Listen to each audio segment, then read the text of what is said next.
there certainly are people, like there are in the United States, educators, community leaders, PTA leaders who run for office. Most of Armenia's parliament, however, is made up of business leaders. And I use the term casually because these are really monopolists, these are oligarchs, these are people who have the resources to actually affect political change. And many of them, sure, come on in, no problem. And many of them run for specific purposes. They either run to protect their assets, because when you're a member of parliament, you have immunity, right? You have legal immunity, so you cannot be charged for civil or criminal offenses while you're serving in parliament, right? So that's one issue. Not that there should be a reason for them to be charged, but just that's one of the things that's out there. I'm sorry? There are. You're saying they're above the law. So I mean, that's a problem right there. Absolutely, absolutely. This is an issue. This is a big issue in Armenia. And the fact that there's a dissension among party members, different party members, doesn't necessarily mean it's for the benefit of the average person out there. Maybe for the benefit of his own personal needs. Could be, yes. That has been the tradition so far. Sure, absolutely, absolutely. 1 second, let me just finish this sentence, and I know my friend here has been trying to ask a question. I agree that there is a sense that when you serve in government, you're above the law. We also have to acknowledge, however, that Armenia has taken strides in addressing the immunity issue of government members. Just in the last 5 years, a number of high-level government members have actually, maybe not gone to prison, but have been stripped of their immunity to stand trial on offenses, right? So things are happening in small inches and small pieces. Yes? I don't know what you would call them, who selects them, but the monitors who observe the elections, where do they come from? Who are they? They're people like us. Well, who picks them? I'll tell you, each country, each member country of the organization that I mentioned, the OSCE, nominates people, well, first of all, identifies people from diplomatic missions, from government service, from civil service, and has lists and lists of people who would be interested in being observers because they have the background, the practical background, or they have the academic training in political science or in civic education or what have you, and the interest, most importantly. And when a country asks for observers to come, there's a lottery system that takes place. So in the United States, if you're registered as an international observer, the State Department sends a notification out, and you apply, and if you're picked, then you go. So, but observers do receive training. They receive training on how to observe, what the protocols of observation is, and what the consequences of their actions are. I mean, these are very important things.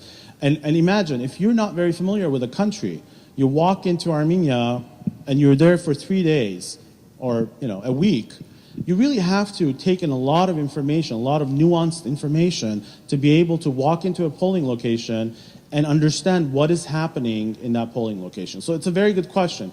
Who are these people? So that's how they get trained. Now, many of them are actually people who do this. There's a funny term called election tourism. People actually go to various countries through these missions just to be able to sort of experience the world in a different way. But they are very serious about their work. Well, most of the time they're very serious about their work. Some of the time they're very serious about their work. Yes, sir. This expression of legal immunity, Yes. does it apply to personal conduct? If the legislator shoots a civilian, is he not liable for a criminal act? Yes or no? I mean, Yes. he is. He is, but there's a process to get to that point. There are very specific procedures to go through to strip a member of parliament of their immunity. And in the last 5 years, there have been 2 cases where that has occurred. So it is. No, 3 days, 4 days. Yeah, I mean, it's sort of like when members of Congress are censured or are actually called in front of the ethics committee and you know, fined and what have you. Now, members of Congress here in the United States have limited immunity on certain when they're voting. They have immunity, right? But in Armenia, the immunity extends beyond the voting, act of voting. So it is broad immunity. But they do, in extreme cases like that, they do get stripped of their immunity and they do stand trial. Do they have a lot of Charlie Rangels in Armenia?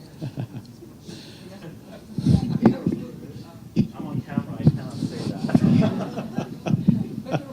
No. But yeah, yes, there are members of parliament in Armenia, members of the government. I mean, not just parliament, who do engage in questionable activities. Let's put it that way. That's why they need the Anti-Corruption Act. Exactly. That's one of the things we work on as well. Yes, ma'am. I was wondering, what is the criteria, what qualifications do you have to meet to be able to vote in Armenia? Anyone who is born in Armenia and is 18 years of age and holds a valid passport, because registration for voting, voter registration is based on your passport in Armenia, is eligible to vote. There are certain caveats to that. If you've spent a certain amount of, a very large amount of time before election day outside of Armenia, there are restrictions. But you could literally be living outside of Armenia, you know, for the prior 2 years. On election day, fly into Armenia, vote, and leave again, and you're fine, right? So there aren't very specific restrictions on who cannot vote, which I will get to because that's a major problem in the case of Armenia, because of specific issues revolving around Armenia. I saw another hand. Did you want to ask a question? Yes. Yeah, I don't think that Armenia's government have any intention to conduct a fair elections. For example, like there are 700,000 Armenians living abroad, right? Citizens of Armenia. Mm-hmm. They intentionally deprive them from ability to vote in the embassies. You know, they used to do it because all of those Armenians were voting against the government. Right. It was a significant number of votes, so they intentionally deprived them so they can't vote it. However, the names of those people are in the list. Mm-hmm. And then when you ask them why you are not taking out the names from the list, they are saying, okay, you know, they haven't applied us, you mean the government, to take out the names. So basically, the majority, if you know they have a chance to vote, and then they're gonna vote against them, and it will turn, you know, against the government, and it will change the regime, right? Absolutely, and you did the perfect segue into what I was going to say next. If you will see, I've listed some of the central problems with the elections that we saw this time around, and I want to explain a little bit about what they are.